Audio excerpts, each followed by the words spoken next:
Monsieur le ministre, chers consoeurs, chers confrères, cher public, c'est un immense bonheur d'être là aujourd'hui, parmi vous, pour parler de chimie. C'est comme un domaine qui me tient à cœur. J'ai décidé d'ouvrir un grand angle sur la chimie, puisqu'ensuite vous écouterez des orateurs qui parleront plus précisément de leur domaine. Et on va essayer de replacer la chimie avec une perspective plus générale. Vers la matière complexe, nous sommes de la matière complexe. Comment la matière est-elle arrivée à nous? Est-ce que la chimie a quelque chose à y voir? Oui, la chimie a quelque chose à y voir. Je vais essayer de vous le montrer. Mais pour cela, nous allons commencer il y a très longtemps, au moment où notre univers est né. À ce moment-là, pas de chimie, il faisait beaucoup trop chaud. Il fallait que ça refroidisse avant. C'était l'âge de la physique. La chimie a commencé à peu près à cet endroit-là, quand il a fait assez froid, moins chaud, pour que les atomes puissent exister et que les atomes puissent former des molécules. Ces objets moléculaires se sont assemblés, ont fait des organismes, des assemblées de plus en plus complexes, et à un moment donné, une propriété est apparue. Pour l'instant, nous ne savons pas exactement comment, mais on le saura un jour, et la vie est apparue sur notre planète Terre vers ce moment-là, l'âge de la biologie. Mais ça ne s'est pas arrêté. Les organismes dits vivants ont continué à évoluer, devenir de plus en plus complexes. Est apparue une propriété absolument fondamentale pour nous, c'est pour ça que nous sommes là, la pensée, représentée par cette sculpture que vous connaissez certainement tous. C'est le chemin vers la matière complexe. Petite remarque, l'évolution de l'univers ne va pas s'arrêter là. Ce n'est pas parce que c'est le bout de l'écran, ça va s'arrêter là. Ça va continuer. Il y a 1000 ans, nous ne serons pas ce que nous sommes aujourd'hui. J'en suis aussi convaincu. Et sur d'autres planètes, j'en suis convaincu, il y a d'autres êtres vivants qui peut-être sont très différents de nous, mais seront faits des mêmes briques. Cette évolution de la matière en fonction du temps a commencé par une matière dissociée, qui est devenue condensée, qui s'est organisée, qui est devenue vivante, qui est devenue pensante, et par-delà, notre propre pensée, difficile d'imaginer ce que ça peut être, mais vous ne pouvez pas l'exclure. C'est le chemin vers la matière complexe. Quelle est alors une des grandes questions qu'il faut que nous nous posions? La grande question, à mon avis. Comment la matière devient-elle complexe?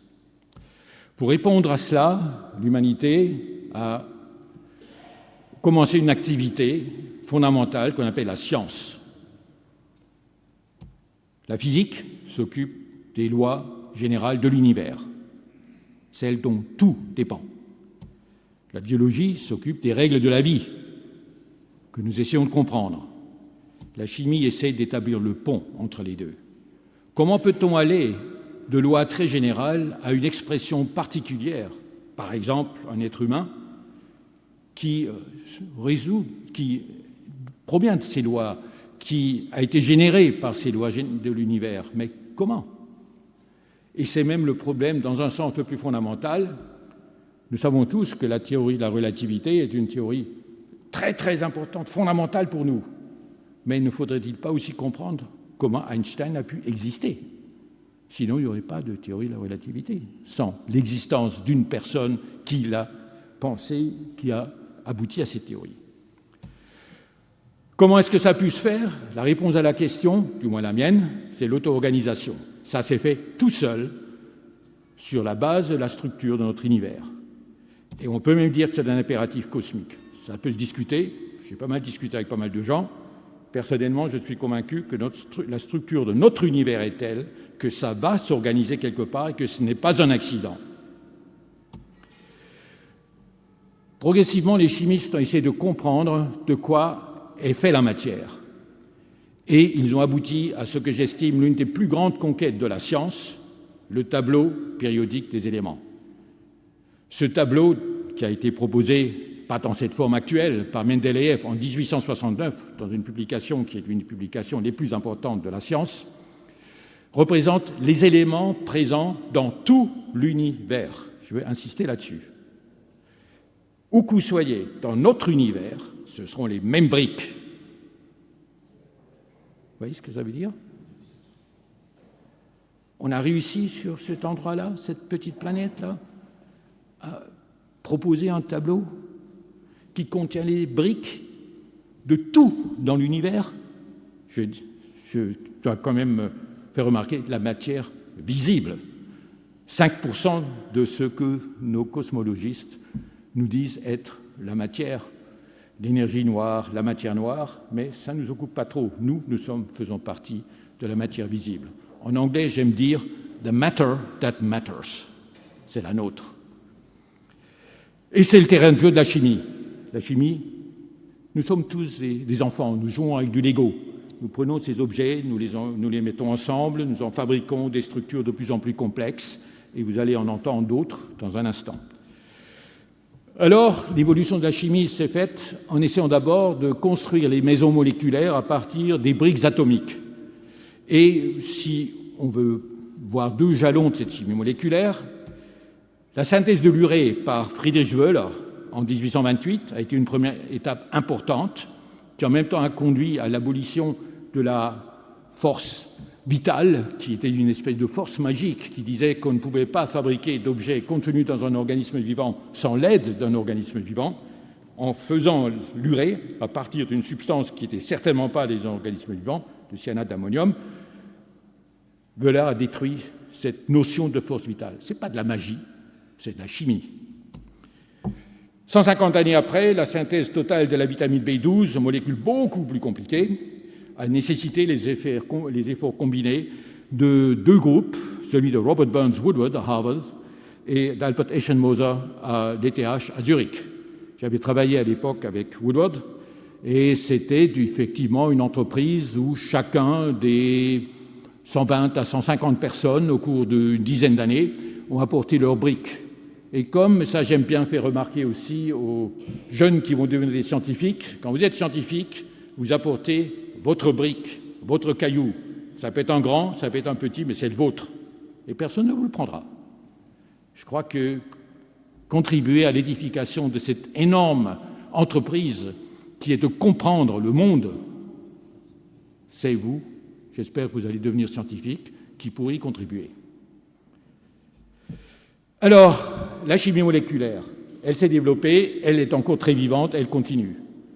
Mais ici, vous voyez une cellule cancéreuse, une boule bleue, et des cellules tueuses qui sont en train de la reconnaître et qui doivent la détruire. Comment est-ce que les cellules tueuses savent que c'est une cellule cancéreuse? Les particules virus du sida. Comment est-ce que le virus sait que maintenant il va pouvoir infecter la cellule, le globule blanc? Quelque chose doit se passer entre ces objets. Alors que les molécules, nous les regardons dans leur constitution, ici, quelque chose se passe entre ces gros objets formés tous d'une membrane, et cette membrane est formée de molécules, et ces molécules entrent en contact. Il doit donc y avoir une chimie qui est par-delà la chimie moléculaire, qui s'occupe de ce qui se passe dans les assemblées de molécules. Et donc, par-delà cette chimie moléculaire, existe une chimie que nous avons appelée supramoléculaire, ce qui veut simplement dire que c'est une chimie par-delà la molécule, une chimie des populations de molécules, une chimie de la façon dont les molécules se causent, s'aiment, se haïssent, se font toutes sortes de choses quand elles se rencontrent.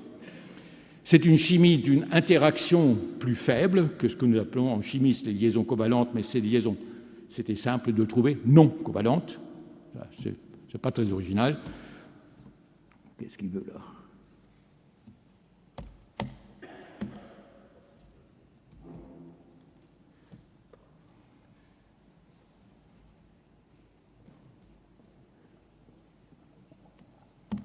Voilà, ça y est.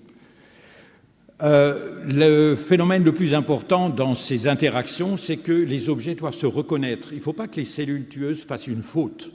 Si elles font une faute, soit elles ne détruisent pas une cellule cancéreuse, soit elles détruisent une cellule saine. Ce n'est pas bon. Donc, il faut qu'il y ait des phénomènes de reconnaissance entre les objets et, comme vous êtes assis ici, dans votre organisme, toutes les molécules dont vous êtes constituées se reconnaissent. Si elles font des fautes, vous avez un problème. Et cette reconnaissance moléculaire, elle a un certain nombre de caractéristiques. Pour simplifier, il y a des interactions. Il faut que ça se colle, il faut que ça puisse se causer. Sans interaction, ça s'ignore. Et ensuite, il y a quelque chose de très important qui est probablement le paramètre le plus important que la chimie supramoléculaire a introduit dans la chimie, c'est la notion de l'information moléculaire. Une molécule porte de l'information, de par sa structure et de par ses interactions. On peut parler d'une complémentarité entre la géométrie de l'objet et le type d'interaction qui les lie les uns aux autres. Cette idée n'est pas très récente. Ça n'a pas été, au début, appelé de l'information moléculaire, mais une image très simple, très forte, qui a été proposée dès 1894 par Emil Fischer, l'un des plus grands chimistes qui ait jamais existé, et qui disait que pour qu'une molécule agisse sur un autre, il s'agissait de l'enzyme sur son substrat, il faut que ça s'ajuste comme Schloss und Schlüssel, comme une serrure et sa clé. On sait maintenant que c'est devenu mou, que ça s'ajuste un peu, mais fondamentalement, l'idée de clé-serrure reste une image très forte et en gros correcte. Alors, ce stockage moléculaire de l'information, il se retrouve dans des phénomènes très importants, et notamment celui qui nous fait. Nous sommes le résultat d'un génome. Ce génome s'écrit avec 4 lettres qui sont des groupements chimiques triviaux pour un chimiste. C'est une longue chaîne avec 4 lettres, auxquelles les chimistes ont donné les noms AGTC, adénine, guanine, thymine, cytosine. Et ces 4 groupes chimiques vraiment simples écrivent le génome, l'information de tous les organismes vivants. La différence entre une tomate et un éléphant ou une bactérie et un être humain, c'est là-dedans. Ça, c'est le stockage. Comment est-ce qu'on lit? La lecture est non pas au niveau moléculaire, mais au niveau de l'interaction entre molécules, donc elle est supramoléculaire, c'est-à-dire qu'il y a un appariement entre l'adénine et la thymine par 2 points de contact et un appariement entre guanine et cytosine par 3 points de contact. C'est un système binaire. Ça peut être plus simple, 2, 3, 2, 3, 2, 3. Alors on peut se dire, pourquoi ça? Eh bien, probablement l'évolution s'est arrêtée quand c'était suffisant. 4 lettres, 2 façons d'interagir, ça suffit pour stocker et pour lire. Évidemment, et comme d'ailleurs des chimistes essayent actuellement, on pourrait introduire d'autres lettres, d'autres groupements chimiques, d'autres modes de lecture, 4, pourquoi pas 4 au lieu de 3? Bon, il y a des raisons, on pourrait discuter, pourquoi pas. Mais l'important, c'est qu'il y a donc un stockage moléculaire de l'information et une lecture supramoléculaire par contact. Ce qui veut dire que la chimie n'est pas simplement ce qu'on dit en général comme définition, une science de la structure et de la transformation de la matière, c'est aussi une science de l'information. Et je dirais même que c'est peut-être l'information beaucoup plus complexe que ce qui se passe dans les ordinateurs. La fabrication d'un être vivant, c'est un problème d'information avec en même temps un développement qui est un problème d'une extrême complexité. Et la chimie, à cause du fait que l'information est stockée dans des objets moléculaires et lue par interaction entre ces objets moléculaires, est donc une chimie de l'information, stockage moléculaire, traitement supramoléculaire. Beaucoup de groupes de par le monde se sont occupés de comprendre la base de la reconnaissance moléculaire, des très très nombreux laboratoires dans tous les pays du monde, et ça en soi, ça a donné tout ce domaine qui s'est développé, où il y a eu d'une part l'étude de l'information par la reconnaissance moléculaire, aussi l'utilisation de cette information ensuite pour comprendre comment les objets réagissent les uns avec les autres, la réactivité, et aussi comment un objet peut en transporter un autre à travers une barrière, comme par exemple une membrane cellulaire. Quelques applications, puisqu'on pose toujours la question, nous voulons bien insister, je pense que mes collègues, là, ci devant, qui vont vous corriger ensuite, insisteront sur la recherche fondamentale. C'est vrai, et nous faisons ça pour ça. Mais sans recherche fondamentale, il n'y a pas de progrès dans les applications. Alors, je veux quand même vous citer quelques applications au cours des années. Tout d'abord, la reconnaissance moléculaire est absolument fondamentale pour la mise au point de nouveaux médicaments, de substances biologiquement actives. Pourquoi? Qu'est-ce que c'est un médicament? C'est une clé pour une serrure biologique. Et cette clé va servir à activer ou à réprimer une fonction biologique. C'est ça, un médicament. Évidemment, plus la clé s'ajuste à la serrure, plus la molécule médicament s'ajuste au récepteur biologique, mieux c'est, puisqu'il faut que ça soit sélectif, sans se répandre partout et avoir d'autres actions. Un deuxième résultat des recherches que nous avons faites dans les quelques années qui précèdent, un certain nombre, c'est un des produits que nous avions fabriqué il y a maintenant 30 ans, 35 ans.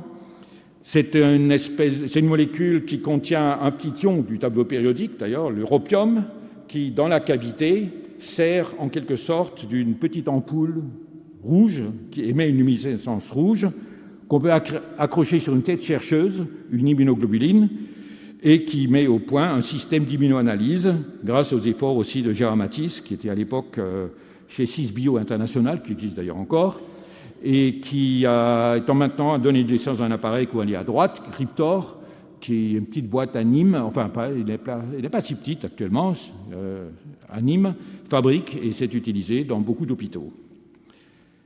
Transfert de gènes, qui est le phénomène de transport dont j'ai parlé, très important pour faire pénétrer dans une cellule et exprimer dans cette cellule des gènes. Et pour ce faire, on essaie de mettre au point des molécules qui attrapent le gène et lui permettent de passer la membrane, parce qu'un bout d'ADN ne va pas passer une membrane, étant donné que c'est très soluble dans l'eau, ça n'a aucune envie de passer la membrane. Donc, il y a une espèce d'entourage qui se fait, qui cache ces charges et qui lui permet de passer dans la membrane et de s'exprimer. C'est très important pour la biotechnologie, pour la thérapie génique, et mon couplet habituel, c'est les organismes génétiquement modifiés. Nous dépendons d'organismes génétiquement modifiés. Je suis personnellement un très grand partisan des OGM. Yes, you got it. Biomatériaux, aussi biomatériaux. Là, je vais vous citer un exemple. Cet exemple, c'est... Qu'est-ce qu'il a, ce truc ?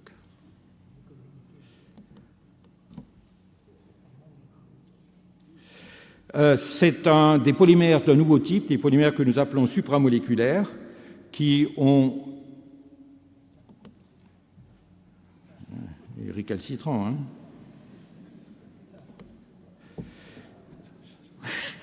Chaque fois qu'un monsieur vient, ça marche. Des polymères d'un nouveau type, les polymères supramoléculaires, qui sont des nouveaux types de polymères, mais qui ont... Nous avions proposé le concept de polymère supramoléculaire en 1990. C'est peut-être le travail le plus important qu'on a fait dans mon groupe au Collège de France à l'époque. En 2013, 23 ans plus tard, j'ai eu un message électronique d'une petite compagnie qui m'a dit « On les a utilisés ». Pourquoi faire ? Pour faire des polymères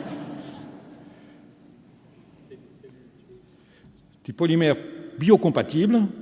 Cette compagnie Xeltis, qui est située à Zurich, mais non seulement ils ont fait des implants pour reconstruire le cœur d'enfants qui ont des malformations cardiaques, ça a été fait. C'est la première petite fille, Dominika, qui a été implantée par Léo Bokeria à Moscou, dans un hôpital très connu de chirurgie cardiaque pour pédiatrique. Et maintenant, bon, c'était en 2013, elle se porte très bien. Plus de 10 enfants ont été implantés. Et donc, c'est un de ces exemples où une proposition, disons un concept et des résultats introduits il y a fort longtemps, 23 ans après, bon, ça aurait peut-être pu aller plus vite, mais il faut construire tout ça. Il a fallu 23 ans pour arriver à ce résultat. Évidemment, pour nous, c'est absolument fantastique de se dire que ça a servi à ça. Il y a des enfants qui, maintenant, courent. Aussi, en 2016, continuant sur sa lancée, des valves ont été faites, valves cardiaques ont été faites, et ont été implantées 2 d'entre elles à Budapest, cette fois-ci. Les voilà aussi. Voilà donc un exemple qui a été réalisé. Alors, par-delà la chimie de l'auto-organisation, où il faut construire des clés pour des serrures ou des serrures pour des clés, la chimie supramoléculaire peut conduire à, justement, voir de plus près ce phénomène que j'estime le phénomène qui pousse notre univers à s'organiser. Comment est-ce que la matière s'auto-organise ? Cette auto-organisation consiste à utiliser l'information moléculaire pour faire en sorte que les objets vont s'assembler spontanément pour faire des entités plus complexes. Un exemple, l'auto-assemblage d'un virus. Vous me direz c'est biologique. Ouais, si l'on veut, mais un virus ne vit pas vraiment. Et en fait, c'est vraiment de la chimie moléculaire. Ce virus, la mosaïque du tabac, a 2130 briques protéiques, il a un ARN, son génome, et vous les mélangez, automatiquement, vous faites le virus. Alors vous dites, c'est de la magie. Ce n'est pas de la magie du tout. Nous comprenons tout ce qu'il y a là-dedans. Si vous allez dans les détails, c'est de la chimie organique, c'est de la chimie structurale, de la chimie physique, et ça y est, ça marche. L'auto-organisation n'est pas de la magie. C'est construit dans les objets qui vont se mettre ensemble et s'organiser. C'est un espèce de système chimique programmé. Et ce système chimique programmé, cette idée que l'on peut programmer un ensemble d'objets chimiques, c'est quelque chose qui a été très étudié maintenant de par le monde. Nous y avons beaucoup travaillé, je vais vous montrer quelques exemples, mais vous allez voir dans la suite aussi, ce que vous allez entendre plus tard, c'est aussi cette façon de prendre des objets matériels, de les tailler sur mesure pour qu'ils s'assemblent d'une certaine façon, et pas seulement s'assembler, mais aussi effectuer une certaine fonction. Voilà quelques-unes de ces architectures. Ça, c'est le boulot à nous, mais bon, je choisis celui-là, mais j'aurais pu en choisir d'autres.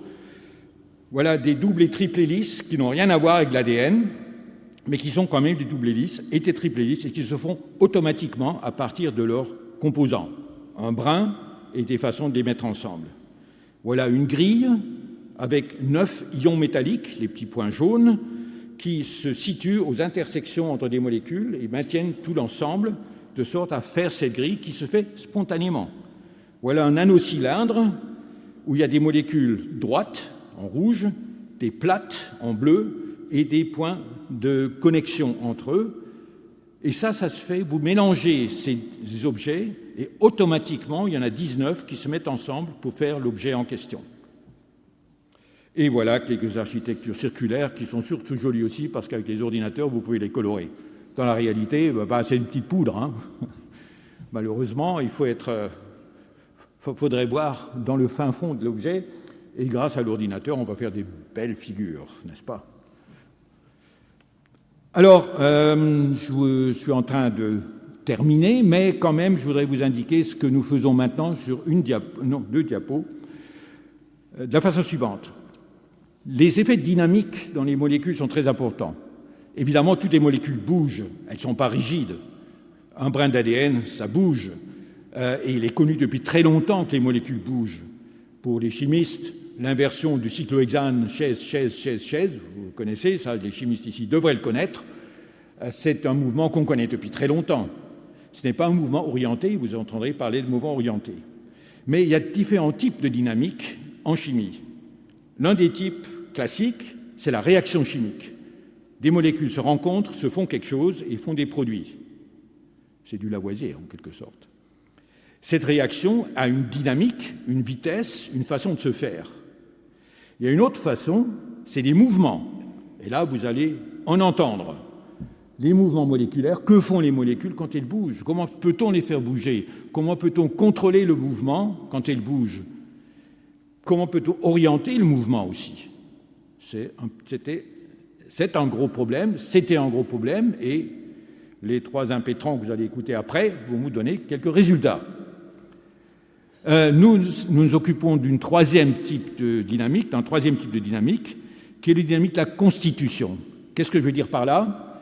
C'est de regarder les objets moléculaires comme des objets qui ne sont pas statiques. Non pas statiques dans le sens de leur mouvement, mais du fait que c'est comme une maison que vous dissociez en briques et vous reconstruisez différemment. Donc les objets en question se dissocient, lâchent leurs composants et ensuite peuvent se reconstituer, mais peut-être différemment, en réagissant en fonction de l'environnement, et donc s'adapter à l'environnement. Et c'est ce nous allons là dans une dynamique de constitution, pas de réaction, pas de mouvement, mais la constitution de l'objet devient dynamique. Et ça ouvre un chemin très important, qui est une chimie qui peut s'adapter aux sollicitations de l'environnement. Donc c'est une chimie qu'on peut appeler adaptative. À quoi ça peut servir? D'abord, it's a lot of fun. Mais il y a aussi le fait que ça peut donner lieu à des nouvelles façons de trouver des substances biologiquement actives. Je n'ai pas le temps d'entrer dans les détails, mais on peut en gros concevoir la chose suivante. Puisque les objets chimiques peuvent réagir à l'environnement, c'est la serrure qui va assembler sa propre clé. Vous laissez le système thermodynamique faire la manip.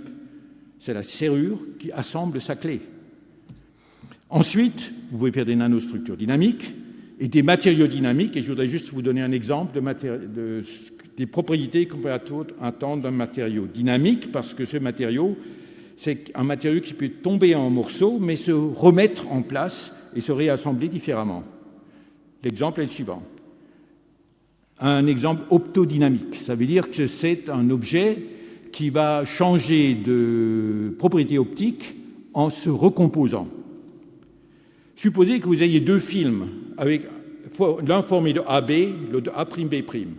Vous les superposez. Si la liaison entre A et B et A' et B' est sécable, peuvent se défaire, ben ça peut se réarranger. Et à l'endroit où vous superposez les deux films, deux nouvelles combinaisons peuvent apparaître. A avec B' et A' avec B. C'est l'une des nouvelles combinaisons à ou une couleur ou une fluorescence, vous allez le voir. Voilà, c'est des collaborateurs japonais venant de Mitsui Chemicals. Une tête de chat, les oreilles et la tête du chat, c'est AB. Moustache, les yeux et l'intérieur de l'oreille, c'est A'B, c'est A'B'. Vous superposez. À l'endroit où vous superposez peuvent apparaître les deux nouvelles combinaisons. Si l'une d'entre elles a une couleur ou une fluorescence, ça va se voir. Couleur, fluorescence.